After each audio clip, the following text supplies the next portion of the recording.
Hello good morning કેમ છો હું છું વિશાલ સુદાણી અને આપણે વાત કરી રહ્યા છીએ ફિઝિક્સની મિત્રો ચેપ્ટર નંબર 5 માં આગળની એક્સરસાઇઝની વાત કરીએ ક્વેશ્ચન છે 5.23 સમજાવો થોડાક લોજિકલ પ્રશ્ન છે તમારે સમજવું પડશે લેટ્સ સી ખાલી અવકાશમાં ઘોડો ગાડીને અને દોડી શકતો નથી ભાઈ ગાડીને ખેંચી શકતો નથી અને દોડી શકતો નથી તો પહેલા અવકાશ વિધાઉટ અવકાશ જમીન પર વાત કરીએ જમીન પર ઓકે હોર્સ કાર્ટની વાત કરીએ તો વિચારો આ એક જમીન છે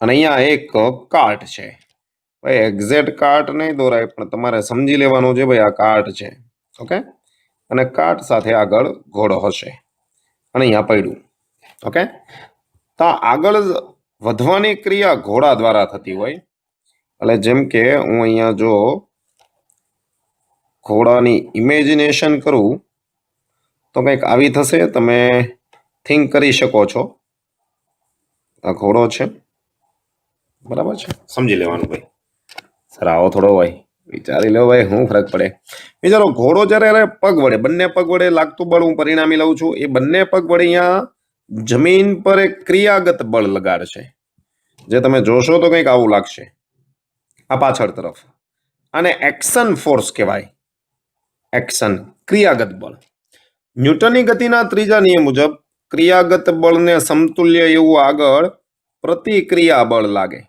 ઓકે તો આને હું કહું છું રિએક્શન ફોર્સ પ્રતિક્રિયા બળ અને આ પ્રતિક્રિયા બળનો જે ઘટક આવશે જેમ કે આ એંગલ થીટા હોય તો અહીંયા હું એફ રિએક્શન કોસ થીટા લખી શકું આ જે બળ છે ઘોડા ગાડીને આગળ લઈ જાય જમીનને કારણે આવું થાય અને ઘોડો ચાલતો હોય તો પણ આ પ્રક્રિયા થાય ઓકે તો જમીનના કિસ્સામાં શું થાય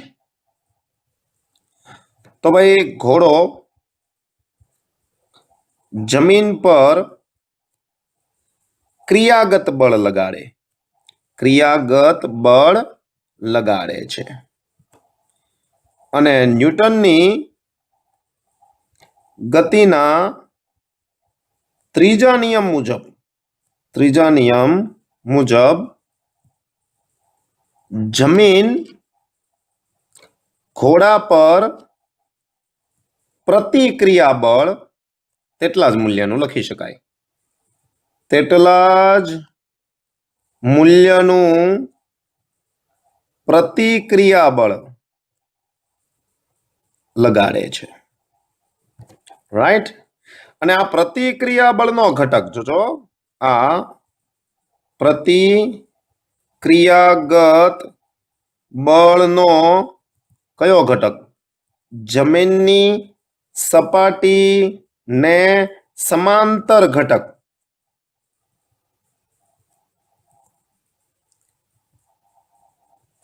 ઘોડાગાડી સમજજો ભાઈ વાત છે ઘોડાગાડીની તો ઘટક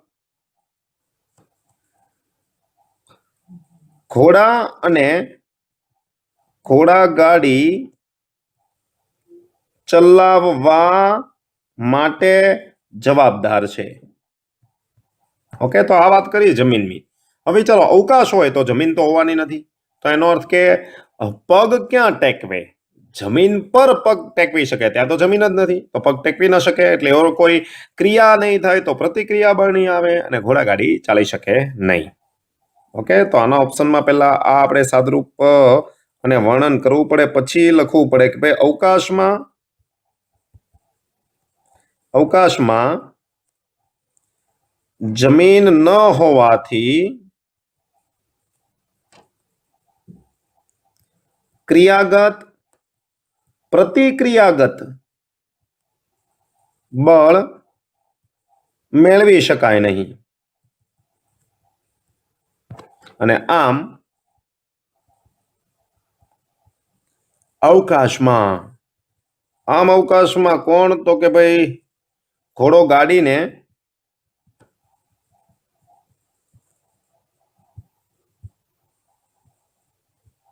ખેંચી શકે નહીં અને ઘોડો દોડી શકતો નથી. રાઈટ, ક્લિયર થઈ ગઈ વાત? ઓકે, તો પહેલા ભાઈ બળ લાગે, બળને અનુરૂપ સમક્ષિતિજ ઘટક રિએક્શન કહેવાય. પ્રતિક્રિયા બળ એનો ઘટક છે જમીનને સમાંતર, જેને કારણે ગાડી ચાલે. તો એવું કંઈ અહીંયા થશે ને અવકાશમાં, એટલા માટે આ ક્રિયા જોવા મળતી નથી. તો આ તમે જે વાત કરી ઓપ્શન એની વાત છે. બીજો ઓપ્શન જુઓ, ઝડપથી ગતિ કરતી બસ એકાએક અટકે ત્યારે મુસાફરો તેમની બેઠકથી આગળ તરફ ધકેલાય છે. બી સેશન. ઓકે, યોગ્ય રીઝન આપવાનું છે ભાઈ આપણે શા માટે. તો બી પોર્શનની વાત કરી લઈએ. બી પોર્શનમાં વિચારો, તમને એવું કીધું છે ઝડપથી મુસાફરી કરતી એક બસ. તો આ એક બસ છે. ઓકે, ચલો આ લઈએ શું આપણે જમીન અને આગળ તરફ જાય છે. વિચારો એની સ્પીડ વી છે.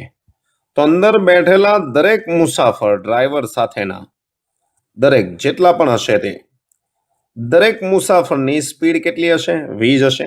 કોઈ પણ એક મુસાફરને ધ્યાનમાં લો, એની સ્પીડ પણ અત્યારે કેટલી હશે? વી. ઓકે, વી કોન્સ્ટન્ટ છે. હવે વિચારો, અચાનક અટકે તો સ્પીડ વી થી કેટલી થઈ જાય? નવી સ્પીડ 0. અને વેગ ઘટે તો પ્રવેગ ઉત્પન્ન થાય. અને આ પ્રવેગ કઈ તરફ હોય? પાછળ તરફ. તો બસ પ્રવેગિત નિર્દેશ ફ્રેમ કહેવાય. હવે આ બસ પ્રવેગિત નિર્દેશ ફ્રેમ જેનો પ્રવેગ પાછળ છે, એટલે વ્યક્તિને તમને ખબર છે એક બળ લાગે પ્રવેગિત નિર્દેશ ફ્રેમમાં, આગળ તરફ એટલો જ પ્રવેગ આવે. જેટલો નિર્દેશ ફ્રેમ એટલે કે બસનો પ્રવેગ એટલો જ પ્રવેગ પદાર્થને મળે, આગળ તરફ ધક્કો લાગે. અથવા તો ન્યૂટનની ગતિનો પહેલો નિયમ એવું કહે છે, જ્યાં સુધી કોઈ પદાર્થ પર અસંતુલિત બળ ન લાગે ત્યાં સુધી પદાર્થ પોતાની ગતિની અવસ્થા જાળવે.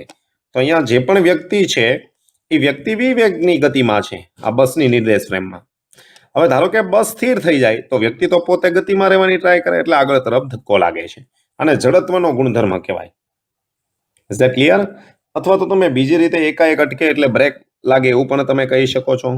તો આપણે વિચારીએ, ધારો કે બસ એકાએક અટકે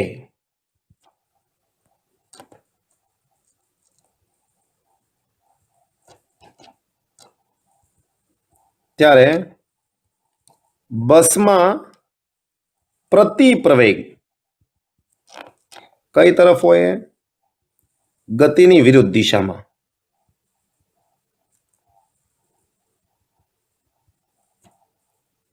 ઉદ્ભવે છે. આમ બસમાં બેઠેલી દરેક વ્યક્તિ આવી પ્રવેગિત નિર્દેશ ફ્રેમ, આ પ્રવેગિત નિર્દેશ ફ્રેમને એક નામ આપ્યું છે, ખબર છે ને? નિર્દેશ ફ્રેમ પ્રવેગિતને એક નામ કહેવાય અજડત્વીય.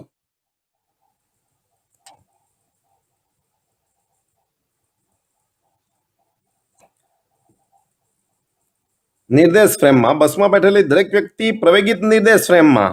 હવે નિર્દેશ ફ્રેમનો પ્રવેગ એટલે કે બસનો પ્રવેગ પાછળ થશે, કેમ કે અટકે એટલે પ્રતિ પ્રવેગથી ગતિ કરે.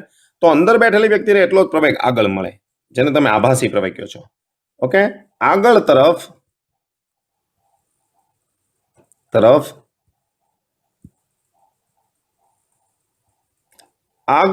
એટલે કે નિર્દેશ ફ્રેમના પ્રવેગની વિરુદ્ધ દિશામાં આગળ તરફ. કયો? આભાસી પ્રવેગ. અને આભાસી પ્રવેગ કોના જેટલો હોય તમને ખબર છે? નિર્દેશ ફ્રેમ જેટલો જ મળે છે. ઓકે, બસ આ રીઝન થઈ ગયું. રીઝન આપી દીધું તો તમે કહી શકો આ કારણે જે સવાલ પૂછેલો છે, ઝડપથી ગતિ કરતી બસ એકાએક અટકે ત્યારે મુસાફરો તેમની બેઠકથી આગળ તરફ ફેંકાય છે. અથવા તો ધક્કો અનુભવાય છે. ઓકે, આ ગુણધર્મને કંઈક કહેવાય, આ ગુણધર્મને કહેવાય જડત્વ. જડત્વ. ઓકે, અને આ તમને પ્રવેગિત નિર્દેશનના સંદર્ભમાં પણ સમજાવી શકો છો. જડત્વને કારણે આવું થાય છે. એકદમ ક્લિયર? ઓકે છે. ચાલો આગળ बढ़े. નેક્સ્ટ સી ઓપ્શન શું પૂછેલું છે? આપણે સી ઓપ્શન તરફ જઈએ. હવે જુઓ સી ઓપ્શન, ઘાસ કાપતા મશીનને ધકેલવા કરતા ખેંચવું સહેલું. ઓકે, ચાલો, ઘાસ કાપતા મશીનને ધકેલવા કરતા ખેંચવું સહેલું છે. સી પોર્શન, ઘાસ કાપતું મશીન છે એને ધકેલવા કરતા ખેંચવું સહેલું એવું કહે છે. હવે તમને ખબર છે જે પ્રક્રિયા ઈઝી બને ને એ કામ કરાય. જેમ કે ધકેલવું આપણે હાર્ડ પડતું હોય, હાર્ડ એટલે ભારે પડતું હોય, વધારે બળ લગાડવું પડતું હોય, તો ધકેલવા કરતા ખેંચવું સહેલું એવું કીધું છે. તો આપણે કામ કરીએ. વિચારો, આવું એક મશીન છે, તમને રોલિંગ ખબર જ હશે. આવું મશીન છે. ઓકે, અને અહીંયા એનું હેન્ડલ છે. લઈ લઈએ છીએ. આ એનું હેન્ડલ છે ભાઈ, આવી રીતના બનાવીને અલગ રીતે આપણે લઈએ આકૃતિ દ્વારા. અહીંયાથી એનો હેન્ડલ છે. ઓકે, એને તમે આવી રીતના ખેંચો છો. વિચારો, એને તમે ખેંચો છો આ રીતના, અહીંયાથી બળ લગાડો છો. ધકેલવા કરતા ખેંચવું સહેલું, તો અત્યારે ખેંચીએ છીએ આપણે. ઓકે, આ બળ તમે ધન એક્સ દિશામાંનો ઘટક લખી શકો છો. અહીંયા જો આ એંગલ થીટા હોય, બંનેમાં એંગલ અને બળ સરખા રાખવાના, તો એફ કોસ થીટા મળે. ઓકે, તો અહીંયા હું કેસ 1 ની વાત કરું છું. ઓકે, આ બળ લગાડ્યું છે એ પુલિંગ ફોર્સ છે, એટલે પુલ કયું છે? પુલની સ્થિતિ, ખેંચવાની સ્થિતિ. ઓકે, અહીંયા એક બળ મળશે સપાટીને લંબ. ઓકે, જેને તમે કહો છો એફ સાઇન થીટા, ખૂણો બનાવે કોસ ઘટક. ઓકે, આગળ ગતિ કરે તો ઘર્ષણ બળ તમને ખબર છે પાછળ લાગશે, તો અહીંયા તરફ એક ફ્રિક્શન આવશે. ઓકે, અને ફ્રિક્શન બરાબર લખાય mu S N. Okay, mu S N અથવા તો મ્યુ એન લખી શકો છો. અહીંયા મ્યુ. હવે જો ઉપર અને નીચેની દિશાના બળો કોમન હોય, તો ઉપરના બળને અનુરૂપ બળ તમે આરામથી લખી શકો છો. અહીંયા નીચે આવશે એક વજન બળ. તો રોલર છે ને એ ડાબી બાજુ જશે, ઉપર નીચે તો જશે નહીં, રાઈટ? ચાલો, એનો અર્થ કે સમક્ષિતિજ દિશામાં રોલર ચાલશે તો ઉપર અને નીચેની દિશામાં ગતિ નહીં થાય. શિરોલંબ દિશામાં બળો તમે સરખાવો તો એફ સાઇન થીટા બરાબર mg કહેવાય. ઓકે, અને ઉપર એક બળ લાગે છે, તમને ખબર છે, ઉપર એક બળ સપાટીને લંબ રૂપે, જેને તમે લંબ બળ પણ કહો છો, સપાટીને લંબ. તો તમે લંબ બળ તરીકે શું લખી શકો? તો આકૃતિમાંથી તમે જોશો તો n plus F sine theta is equal two તમે mg લખો, તો n બરાબર લખો mg minus F sine theta. Get it? n તરીકે. તો અહીંયા n તરીકે તમે ઘટક લખી શકો છો, mg minus F sine theta. આ કઈ પરિસ્થિતિ આવી? પુલિંગની સ્થિતિ. હવે આ જ વાત કરીએ પુશ માટે, એટલે કે તમે ધકેલો છો.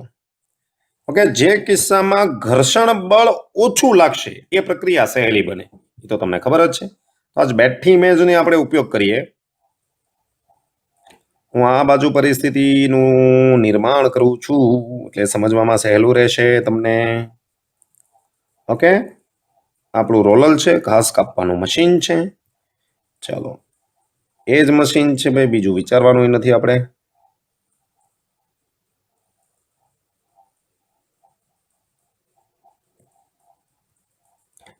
અહીંયાથી એનું હેન્ડલ લઈએ,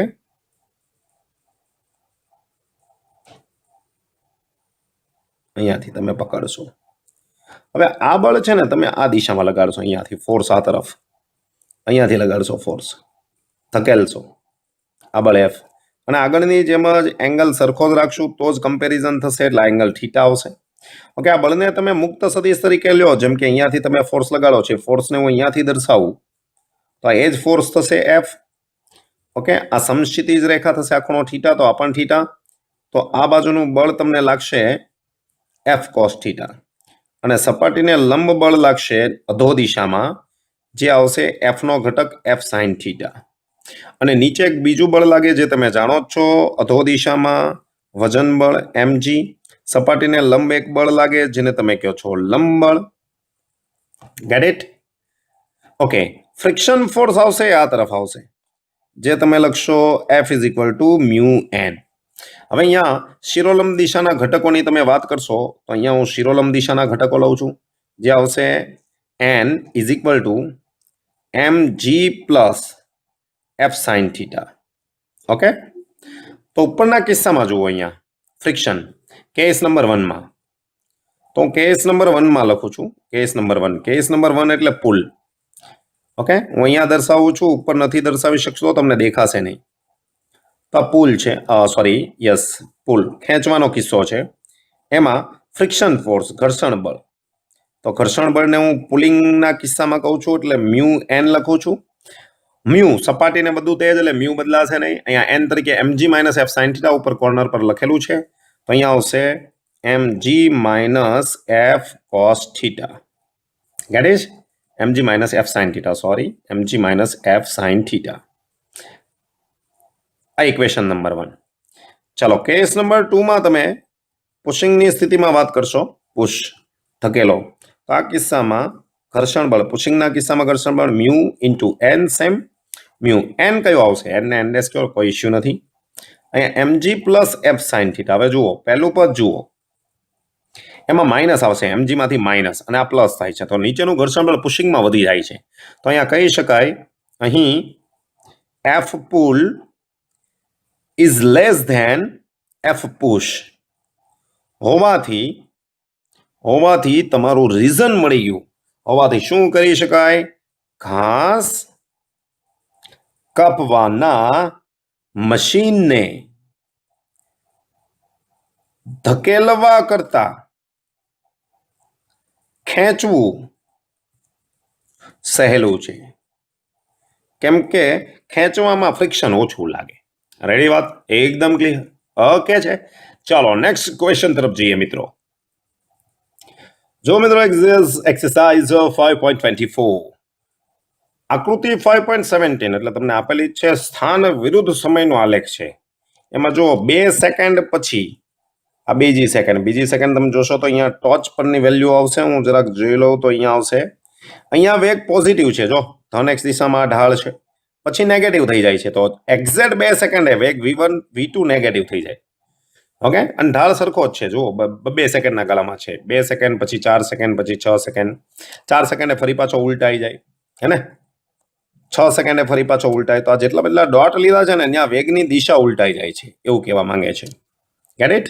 આલેખ શરૂઆતમાં 2 સેકન્ડ સુધી વેગ, પછી 2 સેકન્ડે બદલાઈ જાય, 2 થી 4 સુધી અચળ, 4 થી 6 સુધી અચળ, 6 થી 8 સુધી પાછો બદલાઈ ગયો અચળ. Get it? આવી રીતના છે.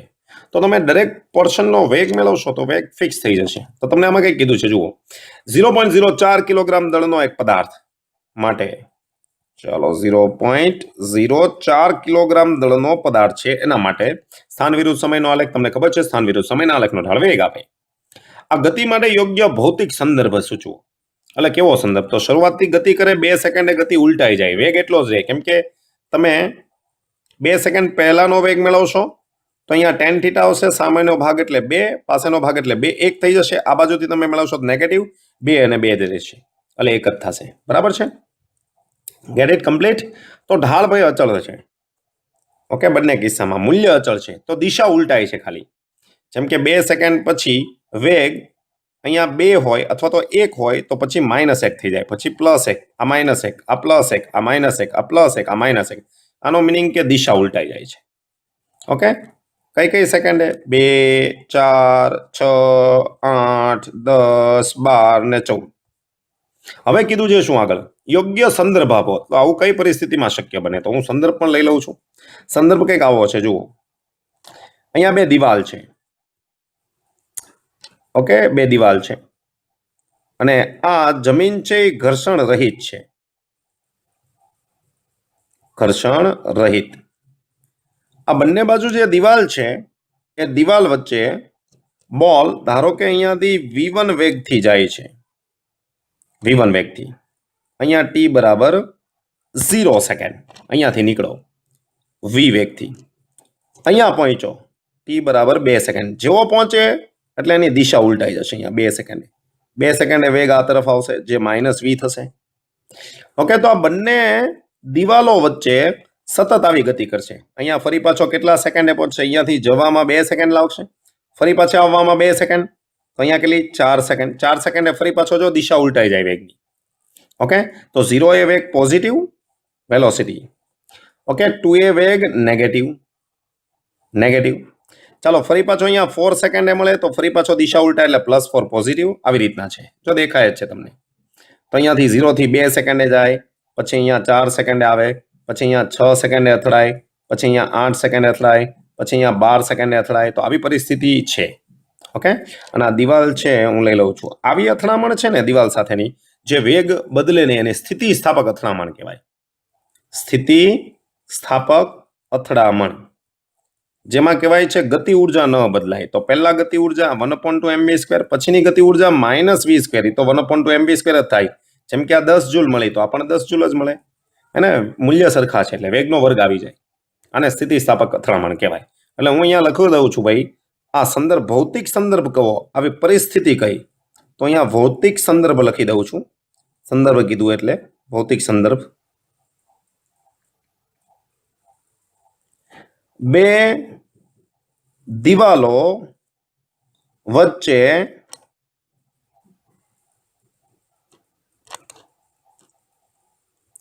બોલની સતત થતી સ્થિતિ સ્થાપક અથડામણ. સ્થિતિ સ્થાપક અથડામણ. આ અથડામણને ઘણા સંઘાત કહે છે. આવી એક આદર્શ પરિસ્થિતિ છે એવું વિચારીએ છીએ.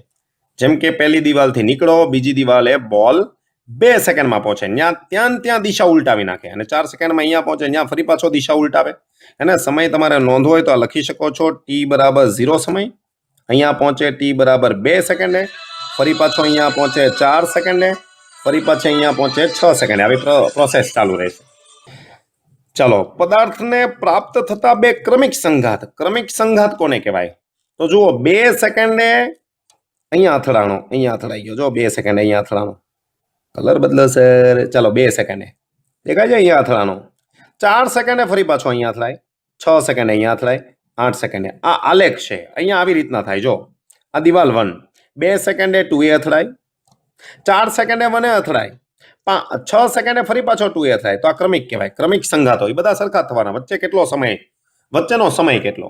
તો ભાઈ આપણે ક્રમિક અથડામણ વચ્ચેનો સમય લેવાનો. તો સમય તમને અહીંયાથી જોવા મળશે. જો આ પહેલી અથડામણે કેટલો સમય લાગે છે? 2, પછીની અથડામણે 4, પછીની અથડામણે 6. તો સમય તો આલેખ પરથી જ મળી જાય. 2 સેકન્ડ આવશે ક્રમિક અથડામણનો સમય. તો પહેલું તમને કીધું છે ક્રમિક અથડામણ વચ્ચે કેટલો સમય લાગે. ઓકે, તો આપણે આ પેલો ભૌતિક સંદર્ભ પૂછ્યો તો, બીજું પૂછ્યું છે 2 ક્રમિક અથડામણ નો સમય, જે આવે છે 2 સેકન્ડ. Gate it? ઓકે, એકદમ સહેલું છે. નેક્સ્ટ, એમાં દરેક આઘાતનું મૂલ્ય, એટલે કે બળનો આઘાત. બળનો આઘાત તમને ખબર છે. ઓકે, બળનો આઘાત, બળના આઘાતનું સૂત્ર લઈ લઈએ. ચાલો કલર બદલીએ. બળનો આઘાત તમને ખબર છે. બળનો આઘાત તમે લખી શકો છો F. એક પરિમાણ છે x વર્સિસ y, એટલે હું માત્ર અદિશ સ્વરૂપે લઉં છું, ધેટ ઇઝ ડેલ્ટા p. અને અહીંયા લખાય m v2 - v1. હવે આ છે ને બળનો આઘાત બધા માટે કોમન થવાનો છે, કેમ કે નિશ્ચિત સમયે અથડામણ થાય છે. Gate it? ઓકે, તો હું અહીંયા લઈ લઉં. જુઓ 2 સેકન્ડનો કિસ્સો, અહીંયા 2 સેકન્ડનો કિસ્સો હું લઈ લઉં છું. 2 સેકન્ડનો કિસ્સો. તો આ પહેલાનો વેગ v1, પછીનો વેગ v2. ઓકે, v1 અને v2 ઢાળ ઉપરથી મળે. જો અહીંયા તમે ઢાળ લીધો તો tan θ, એટલે સામેની બાજુ જે 2 થશે, પાસેની બાજુ 2 થશે, એને તો 2 આવશે. આ બાજુ તમે એંગલ લેશો તો માઇનસ આવશે. ઓકે, સામેની બાજુ 2, પાસેની બાજુ 2. ઓકે, ગમે ત્યાં મેળવશો, કોમન જ રહેવાનું છે. ચાલો, તો v2 હું મેળવું તો પહેલા v1 ની વાત કરીએ. v1 પોઝિટિવ આવે છે. v1 એટલે tan θ ઢાળ. Okay, 2/2, that is 1 metre second inverse. v2 negative આવશે, જે પણ 1 જ આવશે, જે તમે જાણો છો, મીટર સેકન્ડ ઇન્વર્સ. m સમજો, m દળ. ચાલો, દળ તમને આપેલું છે 0.04 કિલોગ્રામ છે. અહીંયા તમે નોક્સ મૂલ્ય મૂકશો 0.04 v2 -1 આ પણ -1 ઓકે -1 એ 1 છે પણ સૂત્રનું માઇનસ છે ગેટ ઇટ હવે જુઓ -2 થઈ જશે રાઈટ ચાલો ટી આ x સેન્ટીમીટરમાં આપેલું છે એટલે વેગ તમારો સેન્ટીમીટર સેકન્ડ ઇન્વર્સમાં આવશે એટલે હું અહીંયા સેન્ટીમીટર લખી દઉં છું સેન્ટીમીટર સેકન્ડ ઇન્વર્સ અહીંયા પણ હું લખી દઉં છું સેન્ટીમીટર સેકન્ડ ઇન્વર્સ આ સેન્ટીમીટર શા માટે ભાઈ તો કે ભાઈ x સેન્ટીમીટરમાં આપેલું છે ઓકે તો તમને ખબર છે દળ કિલોગ્રામમાં છે તો આ સેન્ટીમીટરનું મીટરમાં રૂપાંતર કરો સેન્ટીમીટર 1 સેન્ટીમીટર 10⁻2 ઘાત એટલે આને તમે લખી શકો 10⁻2 ઘાત મીટર સેકન્ડ ઇન્વર્સ સેમ 10⁻2 ઘાત મીટર સેકન્ડ ઇન્વર્સ તો અહીંયા આવશે 0.04 10⁻2 ઘાત અને માઇનસ સૂત્રનું v1 10⁻2 ઘાત એટલે આ આવશે 2 ટાઈમ્સ 0.04 -2 ટાઈમ્સ 10⁻2 10⁻2 માઇનસ એટલે 2 ગુણ્યા થઈ જશે ચાલો આ આવશે 0.08 માઇનસ 0.08 ઇન્ટુ 10⁻2 એટલે આ તમે લખી શકો છો -8 ગુણ્યા 10⁻4 ઘાત ન્યૂટન ઇન્ટુ સેકન્ડ હવે આ છે ને તમે પહેલો સંઘાત લીધો પહેલો સંઘાત એટલે કયો જેમ કે પોઝિટિવ વેગથી બોલ નીકળો અને દિવાલે અથડાણો અહીંયા જો અહીંયાથી લીધો હોત તો નેગેટિવથી નીકળત અને અહીંયા પોઝિટિવ એ જાત બરાબર છે એટલે પહેલો સંઘાત છે એટલે આ સંઘાત કોના વેગનો ફેરફાર છે બોલના હે ને તો બોલ ઉપર લાગતું બળ આવશે બળનો આઘાત જે ઓપોઝિટ સાઈડ આવશે ઋણ x દિશામાં ઓકે ઋણ x દિશામાં તો આ f ઇન્ટુ ડેલ્ટા ટી તમે મેળવો છો એ બોલના વેગમાનનો ફેરફાર છે ધીસ ઇઝ ઓકે અને મૂલ્ય સ્વરૂપે તમારે લખવું હોય તો આ દરેક સંઘાત સરખા જ થશે f into delta T is equal two આવશે +8 ઇન્ટુ 10⁻⁻4 ન્યૂટન ઇન્ટુ સેકન્ડ બીજી એક વાત આ f ઇન્ટુ ડેલ્ટા ટી છે ને એ બોલના વેગમાનનો ફેરફાર છે એટલે બોલ ઉપર લાગતા બળનો આઘાત જે ઋણ x દિશામાં છે આ માઇનસ નિશાની દર્શાવે ઋણ x દિશામાં ગેટ ઇટ અને જો તમારે દિવાલ પર લાગતું મેળવવું હોય વોલ તો એટલું જ આ પ્લસ આવશે પણ મેં આખું મૂલ્ય લઈ લીધું છે ઓકે બળનો આઘાત સમાન મૂલ્યના અને વિરુદ્ધ દિશામાં હોય એટલા માટે ઇઝ ધેટ ક્લિયર રેડી તો આપણે 3 વસ્તુ ભૌતિક સંદર્ભ કયો હોય એ તમને પરિસ્થિતિ લખી દીધી છે ક્રમિક અથડામણનો સમય 2 સેકન્ડ લાગશે અને બળનો આઘાત તમે મેળવેલું છે ઓકે વેગ ઢાળ ઉપરથી મળે ઢાળ ઉપર ધ્યાન રાખવાનું આ સેન્ટીમીટરમાં મળે છે એનું તમારે મીટરમાં રૂપાંતર કરવું પડશે એકદમ ક્લિયર ઓકે છે ચાલો આગળ વાત કરીએ મિત્રો જો મિત્રો એક્સરસાઇઝ 5.25 અને સરસ મજાનો સવાલ 5.18 આકૃતિ આપેલી છે આ છે ને એક્સેલરેટર છે તમે કોઈ એરપોર્ટ ઉપર જાઓ મોટા મોલમાં જાઓ મોલ તો નહીં અહીંયા ઇન્ડિયામાં તો નથી આવું પણ એરપોર્ટ ઉપર જાઓ ને તો એરપોર્ટ ઉપર આવા બેલ્ટ ચાલતા હોય જેના ઉપર તમે ઊભા રહી જાઓ તો બેલ્ટ તમને આગળ લઈ જાય હવે કંઈક કીધું છે જુઓ 5.18માં એક સમક્ષિતિજ વહન કરાવતા બેલ્ટ જેને એક્સેલરેટર પણ કહેવાય જે 1 મીટર સેકન્ડના પ્રવેગિત થાય છે 1 મીટર પ્રતિ સેકન્ડથી તો આ દિશામાં જે પ્રવેગ છે બેલ્ટનો પ્રવેગ ભાઈ બેલ્ટ તમને લઈ જાય છે તો આ પ્રવેગ છે એ બેલ્ટનો છે તો અહીંયા લખું છું ભાઈ બેલ્ટ માટે સર આ કલર નથી દેખાતો ચાલો નવો કલર લઈએ ભાઈ બેલ્ટ માટે ચલો બેલ્ટ માટે પ્રવેગ કેટલો છે બેલ્ટ કેટલા પ્રવેગથી જાય છે તો તમે કહેશો 1 મીટર સેકન્ડની -2 ઘાત હવે જરાક આને ફોલો કરો ચલા વિચારો આ બેલ્ટ છે ઓકે અથવા તો આ બસ છે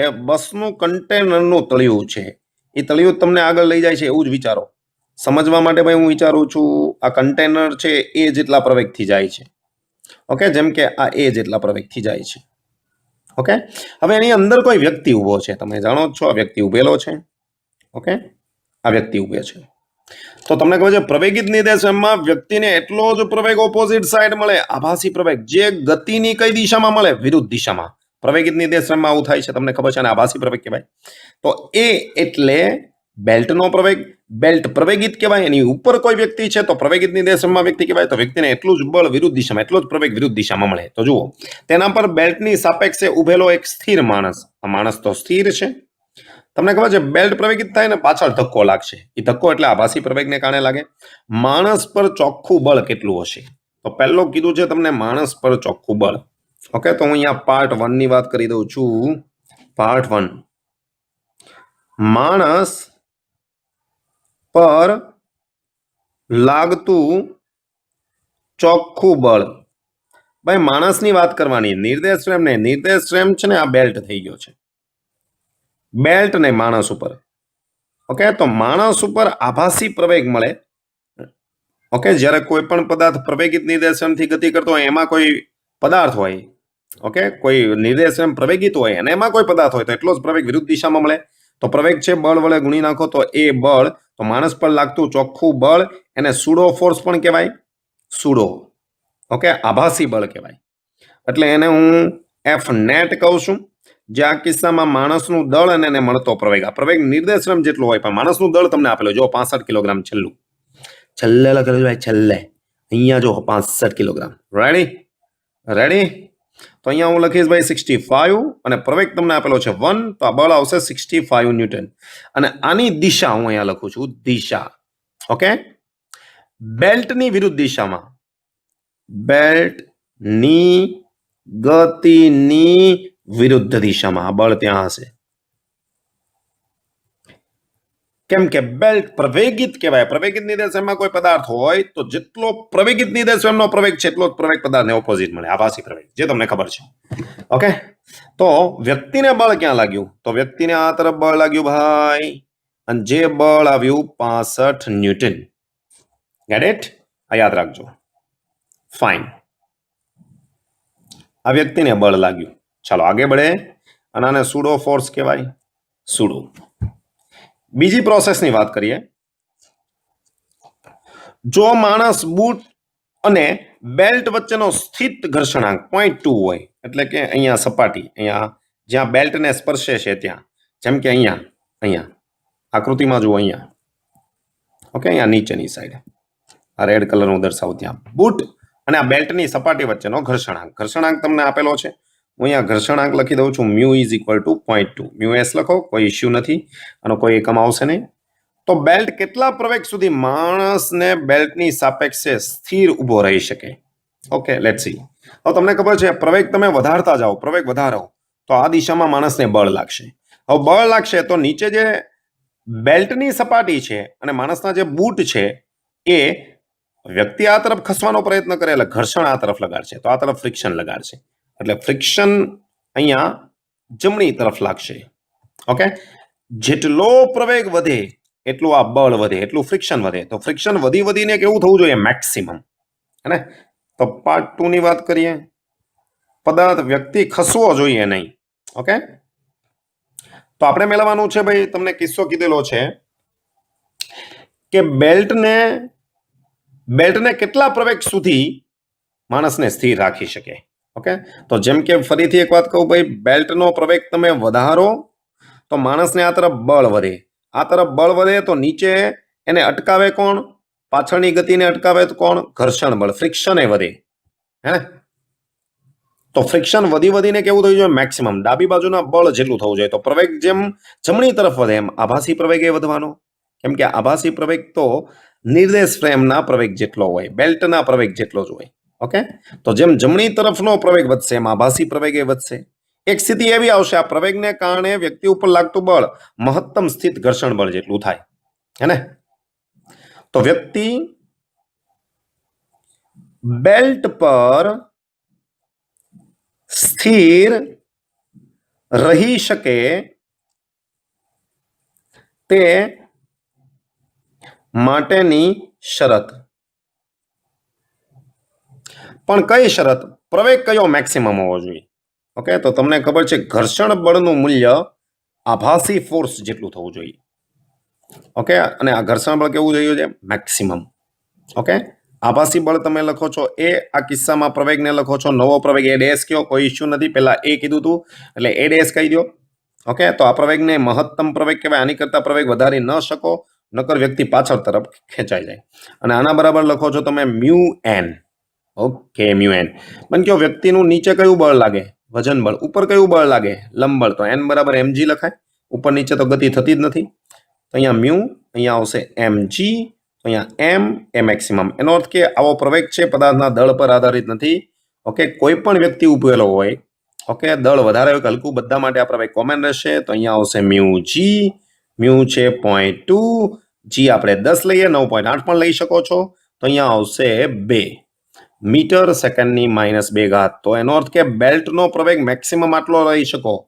જો પ્રવેગ આના કરતા વધે તો વ્યક્તિ પાછળ તરફ ખસી જાય, હે ને, સ્લીપ થઈ જશે પાછળ તરફ. ઓકે, રેડી થઈ ગયા વાત?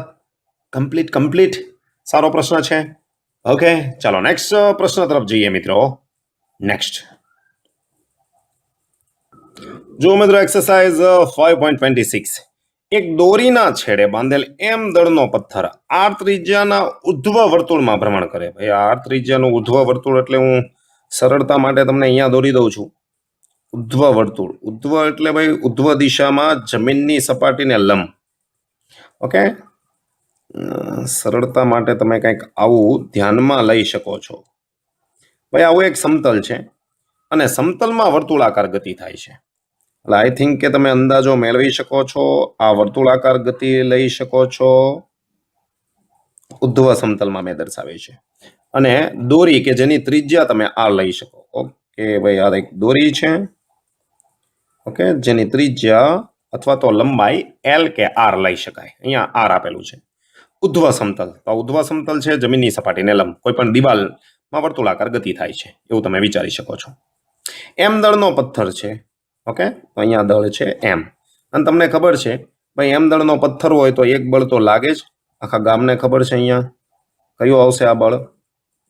ઓકે, તમને ખબર છે વજન બળ. ઓકે, પથ્થરથી દૂર દોરીમાં કયું બળ લાગે? તમને ખબર છે દોરીમાં પથ્થર હોય, પદાર્થ હોય, એનાથી દૂર તરફ બળ લાગે, તણાવ બળ. આ કિસ્સો છે. વર્તુળના ઉચ્ચતમ અને ન્યૂનતમ બિંદુ. ન્યૂનતમ એટલે સૌથી નીચેનું બિંદુ આ થશે. જો આ સૌથી નીચેનું બિંદુ થશે. ઓકે, તો આને તમે ન્યૂનતમ બિંદુ કહી શકો છો. ન્યૂનતમ બિંદુ, અને એ નામ આપો ન્યૂનતમ બિંદુ, સૌથી નીચેનું સ્થાન. અને ઉચ્ચતમ બિંદુ, તો પદાર્થ જો અહીંયા પહોંચી જાય, ઓકે, તો આ સમતલમાં તમે આ બિંદુને બી નામ આપો, તો આને ઉચ્ચતમ બિંદુ કહેવાય. ઉચ્ચતમ બિંદુ. ઓકે, તો ઉચ્ચતમ બિંદુ માટે અધો દિશામાં લાગતા ચોખ્ખા બળ માટે નીચેની યોગ્ય વિકલ્પ સાચો કરો. અધો દિશામાં લાગતું ચોખ્ખું બળ, નીચે તરફનું લાગતું ચોખ્ખું બળ. ઓકે, જો અહીંયા કીધું છે, આપણે વાત કરી લઈએ. અધો દિશામાં લાગતા ચોખ્ખા બળ માટે નીચેનો સાચો વિકલ્પ પસંદ કરો. તમને ખબર છે વર્તુળાકાર ગતિ માટે એક બળ જોઈએ જેને તમે કહો છો કેન્દ્રગામી બળ. ઓકે, પણ અહીંયા વેગ અચળ નથી. દરેક બિંદુએ આ તમે ઉપર જશો એમ વેગ અચળ નથી. જેમ કે હું તમને એમ કહું, દોરી જેમ જેમ ઉપર જશે એમ અહીંયા પહોંચી જશે. આ બીજી પરિસ્થિતિમાં સેન્ટરથી બીજી પરિસ્થિતિ. સેન્ટર એટલે ઓ. ઓકે, અહીંયા મને કયો પથ્થર ઉપર એક બળ તો લાગવાનું છે જેને તમે અહીંયા નીચે કયો છો કયું બળ? વજન બળ.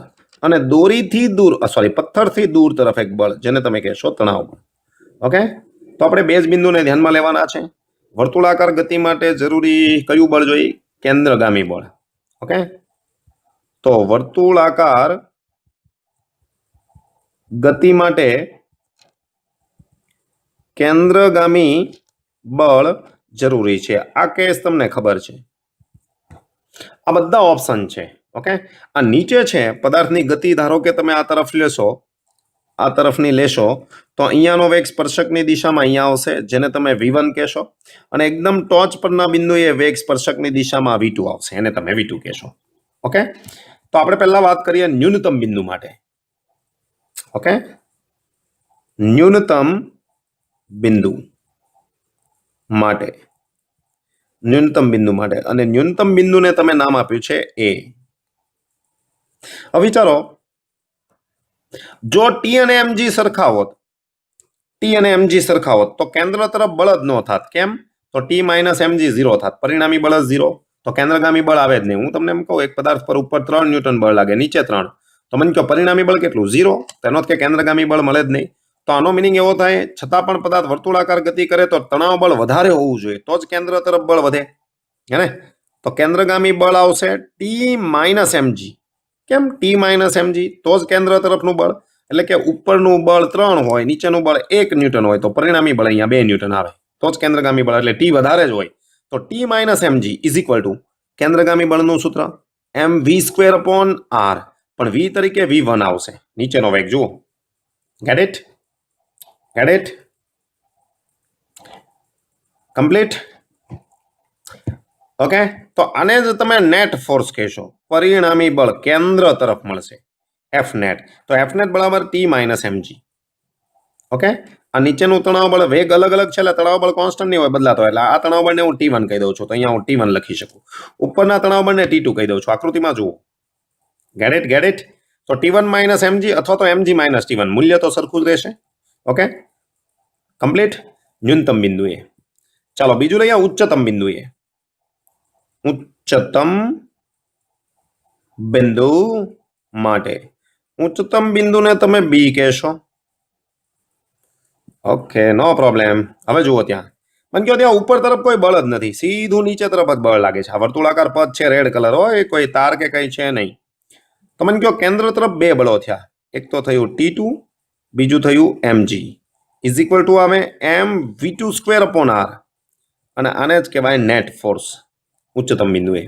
તો T2 પ્લસ mg, તો અહીંયા તમે જોશો ને, અહીંયા તો T2 પ્લસ mg આવે, બાકી આપણને નહીં આવે, આપણને નહીં આવે. આપણને નેટ ફોર્સ કીધું છે, same to same.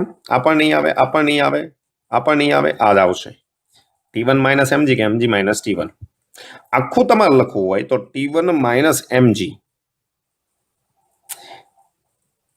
Get it?